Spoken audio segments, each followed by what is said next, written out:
Саламатсыздар мекендештер, саламатсыздарбы футбол сүйүүчүлөрү. Нурлан Рыспаев. Дал ушул Нурлан Рыспаев биринчи турда Нурлан Рыспаевдин соккусу кайда кетти то?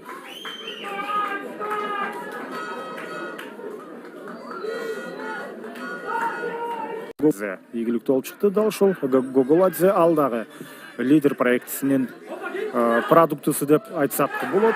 Азыр болсо мына кайрадан ой Павел Матя, Эрнис Батырканов бүгүн старттык курамда. Ал эми академия лидерде мына ушул Рыспаев на дарбазач менен 1-1 жана гол. Бул Мустафа Юсуповдун катачылыгы мына ушул бир голго туруп калды. Ну что ж, уважаемые телезрители, история как бы повторяется. Нурлан Рыспаев открывает счет в этом матче. Кыйынчылык менен ал деңгээлге чыгып атат деп машыктыруучусу айткан. Азыр болсо стандарттык абалга көңүл бөлөлү, жер аркылуу кана ой! Гол! Бул албетте башаламандык. Дордой командасынын коргоочулары чалды. Менин оюмча голдун автору Билеботти же ким болду?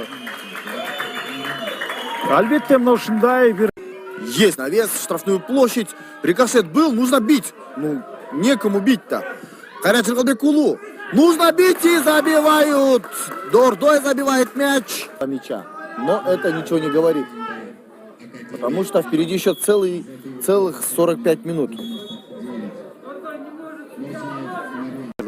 Узденов Кайратка.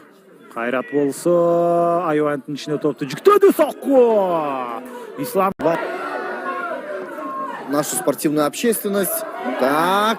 Есть отличная возможность. Забивает Антон Землянухин. 2-2. Все-таки дожали. Добивается своих целей.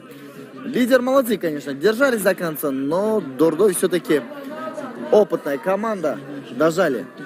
Антон Землянухин забивает на 45-й минуте встречи. И впереди 4 минуты. Землянухин смещается в центр. Ищет, кому бы отдать мяч. Отдает Исламу Шамшиеву. Снова Землянухин. Снова на Шамшиева удар. Мирлан Мурзаев забивает. 3-2. Я думаю, это точка. 3-2. Мирлан Мурзаев. Могу сказать, лидер держался достойно, но Дордой на классе обыгрывает. Но каким образом эта победа досталась Дордой? Очень нелегко.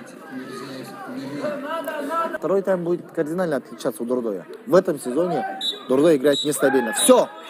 Звучит финальный свисток Даирбека Абдулдаева.